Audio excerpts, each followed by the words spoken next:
Hey everyone, it's Microwave Sam. So in this tutorial, I've been meaning to do this one. It's about Amazon Web Services and how to create a new EC2 instance, which is basically a virtual machine in which you will host a web server on it. Now, there's not too many tutorials about this, and Amazon Web Services constantly updates, so I'll run through how to set up a new virtual machine on an EC2 instance and a web server on that virtual machine. So first things first is you go to the Amazon Web Services website, which is over here. I'll leave a link in the description, aws.amazon.com. And afterwards, you want to sign up because, of course, if you don't have an account already, you need to sign up. Now for signing up, I'll just show it to you very quickly. Sign in or create a new account. You just have to, I am a new user. So when you're a new user, you have to input your email. And now with an Amazon Web Services account, you have to have a credit card in which you connect your account with that credit card because it's required. Since Amazon Web Services, if you reach to a certain bandwidth data amount, then they will charge you, like any type of service like this. So for now, I'll just log into my account. So if you don't have an account already, sign up and follow the steps. Put in your credit card, your debit, and complete the registration. Now for people who already have an account, you can go to My Account, then AWS Management Console. Now you'll enter your email and your password. I'll just do that really quickly. And after you enter your email and password, we want to create an EC2 instance over here, which is virtual servers in the cloud. We'll click that. And now try the new console. We recently added new changes. So of course AWS changes constantly. They keep on updating, making it better and more efficient. So for now, I'll just X out of this and pick the region that you're closest to, and I'll pick US East because I live in the east side of the United States. Now for instances, well, first of all, you want to go to instances over here. It's underneath instances. Click this one. So I'll click instances, and you can see all the instances I have running at the moment. And now what you want to do is you want to launch a new instance. So you just click this blue button, launch instance. And you want to select the Amazon machine image. Now, Amazon provides its own Linux distribution. There's a Red Hat distribution, SUSE, and Ubuntu. And these are, well, what you look at first are these free tier. You can see that free tier eligible. I normally do just free tier eligible because I don't have anything very extensive that I need to run on. But if you're running a very extensive website with a lot of users, I would suggest using one of the premium versions or the actual tier versions. So we'll just pick, for my preference, although you can use Amazon's own Linux distribution or Red Hat, I sometimes use Red Hat or Ubuntu, but I'm more comfortable with Ubuntu. And they provide two versions, the 12.04, well, 0.04 version and the 13.10 version of Ubuntu. And I like to run an Ubuntu server 13.10. And you can also pick 64-bit, 32-bit. I'll just leave it 64-bit for now. And you select. Now you can customize the micro instances. You'll see some information. Micro instances, low cost instance, providing a small amount of CPU resources. Now I usually just leave this default. If you're not doing anything extensive, the network performance and this micro instance should be good enough. But like I said, if you're running something more complicated and with a lot of users daily, then you would require a better tier. So you can just go down here and next configure instance details, and the number of instances. I want to launch one. The network's fine. You can leave these default, public IP, leave that checked. Advanced details, Now, these default settings are fine for our usage. So you can go to next, add storage, and then for the type, it's root device and have a snapshot. The size will be by default 8 gigabytes and volume type will be standard. Delete on termination. This means that if you delete it, it will delete everything for good. It'll be gone forever. And so we will go to next tag instance. Now you can you can add a tag basically. I'm not sure if you understand what a tag is, but if you're making an Amazon EC2 instance, then you should have some relative experience with that. You can leave it as default. You don't need to set it with anything, but you click next to configure the security group, step 6. And for the security group, you can create a new security group or select an existing security group. Now, we'll create a new security group and we'll call it just test. Let's just call it test. Yeah, test is good. And for description, I'll just say that test EC2 instance for tutorial. Now, for the types of security groups that you want, of course, I like to have SSH because we're going to be doing some things by SSHing into the web server, well, into the virtual machine. And then and I like to add another rule, which is for HTTP. I'm assuming that you need this virtual machine for a website, so that's why we need a web server.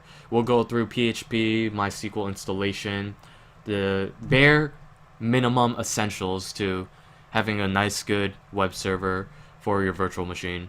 And these are realistically the only 2 security groups that you need for now. And then finally, you can review and launch. Improve your instance, your security group test is open to the whole world. For now, this is good enough. We'll just launch this instance. And now you can create a new key pair. Key pair, of course, is the type of key so that you can SSH or mess around with the virtual machine. So we'll create a new key pair for this tutorial, and we'll name the key pair test. I guess I'll just name it tutorial. That's good enough. So you can only download the key pair once. That's how Amazon AWS works. Actually, interesting. I might have already. Okay, I'll call it something else because apparently I already have a key pair named tutorial, and I just forgot. So I'll name it test capital tutorial. And now you download the key pair. It's gonna save the downloads. The key pair is essential. Make sure you don't lose it. Honestly, if you launch the instance and you lose the key pair, then probably you won't be able to get back on the virtual machine. So you'll have to terminate the virtual machine, and then it's just bad. It's bad. So you'll launch the instance, and now instance is now launching. Following instance has initiated. View launch log. So you can go and see that the instance is pending. It's initializing. This should only take about a couple minutes for your new instance to launch. Now, I'm just gonna go to downloads, and where is my key pair that I just made? Test tutorial. I'll just copy it to my desktop. Okay, it's right here.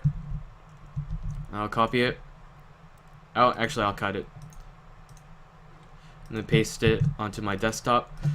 I normally like to keep all my keys in a fairly rememberable place, so for now I'll leave it on the desktop to show the example. Now, on Windows, always SSHing into a virtual machine is a little bit harder than Linux or Mac, but there are different programs that allow you to do this. For my preference, it's Cygwin or Cygwin. Cygwin, I think it's called. And some people like to use PuTTY. PuTTY is a very popular way to SSHing into servers. And also, there's another program called Mobile Xterm. That's also free, and all these 3 programs are free. I have a tutorial about Cygwin if you want to look at that, so you can know how to have Unix commands on Windows easily. But now that's status check still initializing. For now, I'll open up Cygwin, the terminal. Actually, no, I forgot. I connected Cygwin with my command prompt, so I should be able to use my command prompt for this case. So I'll go to desktop, and I have test tutorial. Now, actually, I'll make a new. Now, okay, so I'll just make a new directory called keys, and then move my test tutorial into my keys folder. Okay, so that should be good. Now I'll, oh, oops, yeah, it's called keys, yeah. Then I'll clear this. Oh, I guess that doesn't exist. So, test tutorial. Okay, so now that I have test tutorial in my keys folder,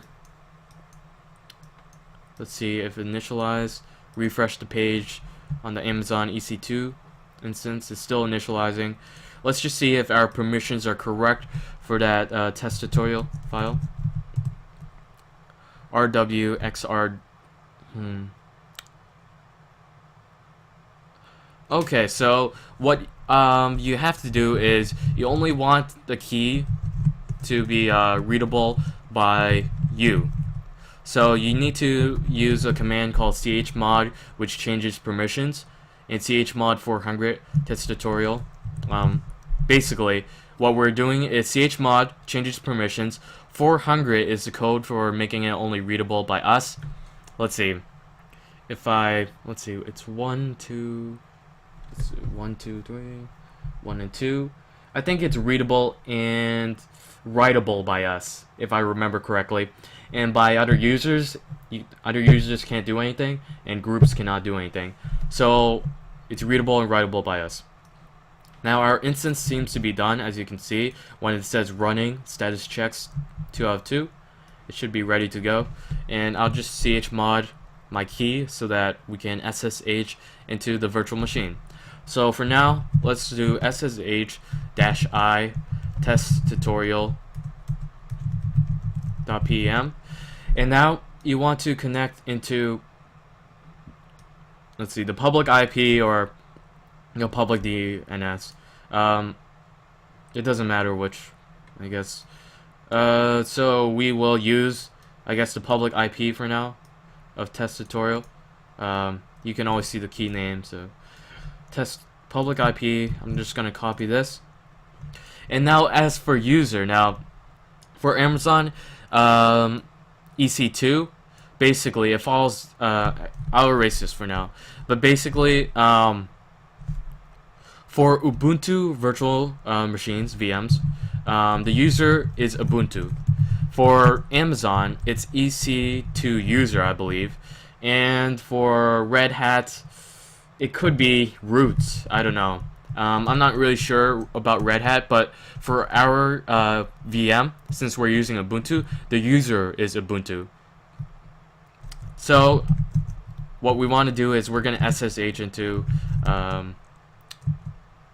the virtual machine. So you're going to do Ubuntu at the public IP or the public DNS. So once that's done, you can see SSH-I test tutorial.pem Ubuntu at the public IP. So you just press enter, and I'm gonna say yes. Public. Oh, okay. Permissions 0440 test tutorial.pem are to open. Now this is a problem that I get a lot, and the reason being is that such a bad, it's a Windows issue. Okay, so the problem seems to be that I have to change the file's ownership to users so that I can change that group permission. And let's try this again, where I see chmod 400 test tutorial. And then let's see if I can SSH back to it. Ubuntu server. Hopefully it works. Now what I just did was I used chown, which means change ownership of the file testtutorial.pem to users, and then afterwards I change the permissions, which is mod 400. 400 means that I can write and read it, and that groups and users, groups and users 00. Testtutorial.pem. So yes, it does work. Now I'm finally into the Ubuntu web server virtual machine, and now at least you know you can SSH. But to finish the job, we want to install some things for the web server. Now you want to use the command sudo apt-get install.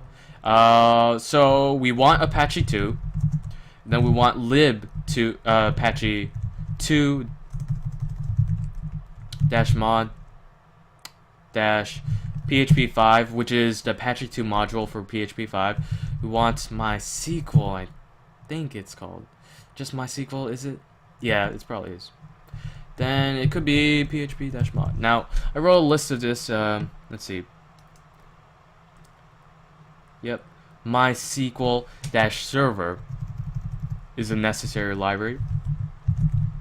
PHP 5-mod. I always seem to forget these library names. A misspelling could drive me insane. So PHP 5 and PHP 5 MySQL. Okay, PHP 5. Oh yeah, and we forgot PHP 5. Okay, so I'll explain. Now sudo is a super user. Use apt-get install, which basically installs the following libraries into your Ubuntu virtual machine. Apache 2 is a web server. The library Apache 2 that connects with PHP 5 requires this a little bit. MySQL-server will be your database, SQL database. PHP 5-MySQL will be the connection between PHP 5 and MySQL, and then PHP 5 is just PHP 5, the scripting language to communicate with your SQL. So you just press enter. It's gonna take 121 megabytes, but remember you have 8 gigabytes on this free tier Ubuntu web server. Okay, yeah. So what just happened is the order is kind of bad. Or actually, it seems that I need an update before doing this. So I'll do sudo apt-get space update like this, and then press enter. Now this can take a little while to download completely, but just gonna okay. Just gonna wait until it updates all the packages on this Ubuntu. Okay, it's done. Whoa.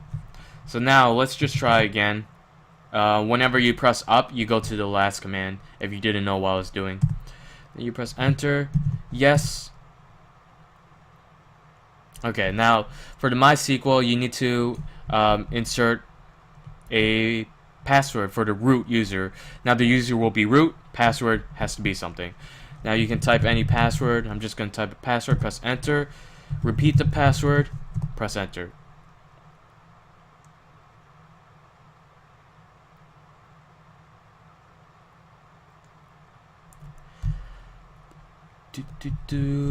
So right now it's just installing all the dependencies, everything related for MySQL to work. Currently it's on the MySQL part of it. Now PHP 5 and the libraries.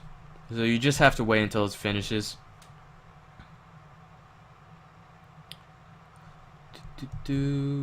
Okay. So just a little bit more. Using unique option. Full name instead. Interesting. Okay, start running. Process. Okay, so for now, I'll just look back at here. So, if you look closely, you always have instant ID availability where it is, running, status checks, public DNS, monitoring, and when it was created.